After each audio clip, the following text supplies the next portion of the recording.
After a trauma, a lot of your energy is left outside, so you gotta collect it back. This is one of the things we learn to do in class. Is a very simple thing. It's called your energy. You know, if you have an argument with somebody or you're upset about something, right? You get your energy riled up, and then you just leave it there and go. And what happened to your energy? It just stays there. Why do you leave it there?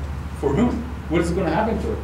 According to physics, it probably just dissipates into nothingness. So what we want to do is we want to be able to call that energy back to us, so we have that energy, and then we can do other things with that energy. So this is another thing that we learn in the system, is how to call our energy back so we're not so tired all the time. Because after work, I use a lot of energy. I like to call my energy back, so I have it with me. Yes. When you're calling it back, is there something about the negativity of that you clean up before you? Energy is not negative or positive. Energy is just energy. Your thought about a certain thing can be negative. If you had an argument, you let out what you needed to let out. If there's emotions or feelings, you let them out. The energy just follows that. So energy is just energy. You want your energy back. Okay, it's not negative or positive, right? Some people talk of it that way, like that's the bad energy. Like in the medical qigong, when they're wiping, like after they do something, they kind of wipe the energy away. Is that, are you doing that? Like, well, they want to remove some toxic energy from somebody else. What we want to do is we want to just purify our energy by tapping it so many times. We purify it. That's how they make this sword, the ninja swords in Japan, right? They tap and then tap, tap, tap, tap, tap. Make it hot, tap on it, make them cold, and then they tap on them and they make them hot and cold and tap on them. So this is what we're doing. They're purifying the metal until the metal can convey energy very well, right? So the sword is an extension of the person. That's exactly what we're doing to the body. We're stimulating, we're tapping it, we're purifying. So there could be some side effects to this training, is having more and more energy, and if there's some stagnations or things that are stuck in the body, could be emotional or physical, the body wants to expel it, right? There was a student who started doing golden shield, and after a few months of stimulating the abdomen, his knee swelled up.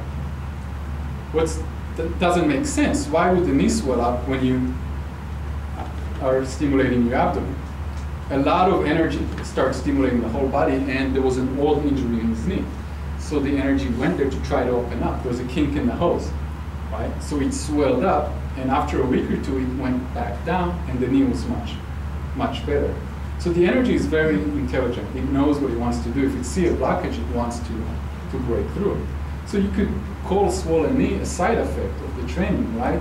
If you have an old injury, for example. The energy wants to clear out the stagnation. So this is something that can happen with Qigong. Thank you. So you want to do a little bit of practice? You want to try a little bit? Yes. Okay. So let's stand up. Oh, may I ask you, do you need to wait a while after you eat to do this?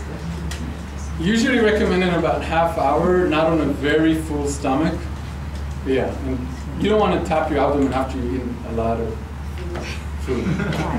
I just said some. Yeah, half hour, and we won't be stimulating that strong, and we'll actually stimulate the whole body. Okay. Here. So we can start by tapping the abdomen very lightly, and if you want, you can up it up. If your abdomen is comfortable, you can up it up a little bit. Anywhere on the rib cage and on the chest, like monkeys, like gorillas, and up and down.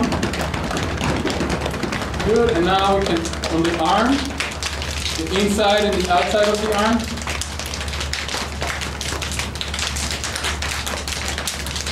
And the other arm. Yeah. We'll make sure we collect our energy, right? All right. And down the legs.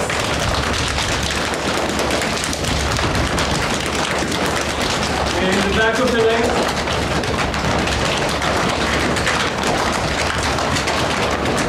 And the side of the legs.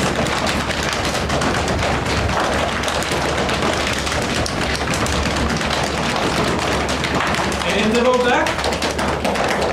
Wake up the kidneys. And back to the front. Okay, stop. Close your eyes. Listen to your body.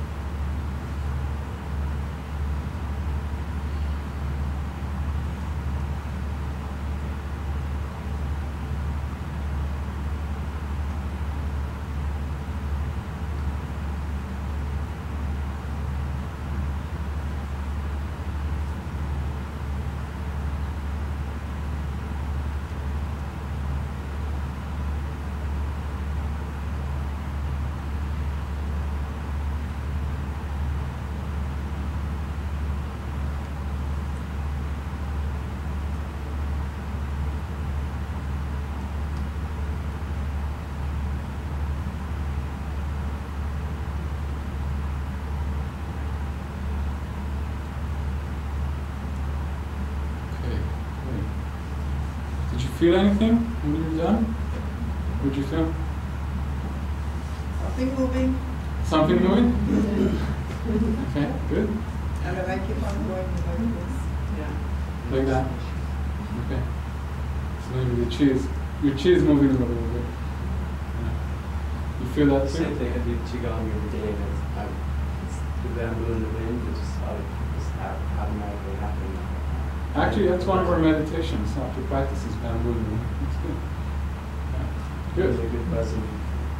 So you felt a little bit buzzing, most likely, in your body from stimulating the body. And this is very gentle stimulation, right? We do that for a little bit, and then think the buzzing you get from this kind of stimulation, and then we up the stimulation.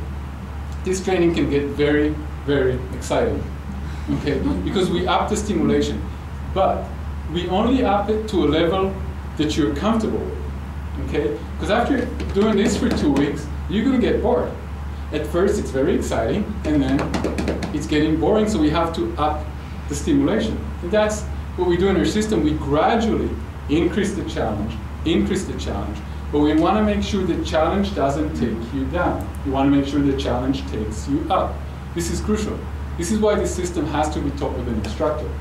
It is not taught through videos or through books. It has to have an instructor to make sure you're not beating yourself up. Because it might seem like you're beating yourself up, but as long as you're smiling, we know, okay, you're not beating yourself up. You are actually rising above the challenge. So every time you're doing this training, you're challenging yourself. Or you can sit down. You're challenging yourself, right? And then your body gets stronger from the challenge, and then you increase the challenge. Get stronger, stronger, and stronger. Very simple, very progressive, very fast training, okay? And everybody has a personal path they follow. Some people go in the path very fast. Some people take their time. That's why we all come to class, we get the same information, but the training level is very, very personal. So you all learn exactly the same way to train, unless you need special modification. We can talk about that if we need to. But we all follow the exact same instruction. But everybody goes at their own pace. And that is crucial for the main reason is that you feel very comfortable. You feel very, very positive, right? Because if I hit myself in the stomach, I'm not going to want to train again anymore, ever. So this is not very good. At one point of the training, I think it was 3-4 years down the road, I was doing the training, and I got really, really excited, and I thought, oh, I can do this. And I was not supposed to do that a month or two later down the road. And I actually did it. And it didn't feel that great. I had to wait a couple of weeks until I was up to that challenge level, okay? So there's no point of pushing ahead, but then again, if you don't train, you don't get the benefit as well.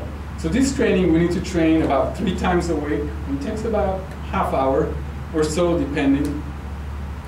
And I'll just show you a little example of the side effects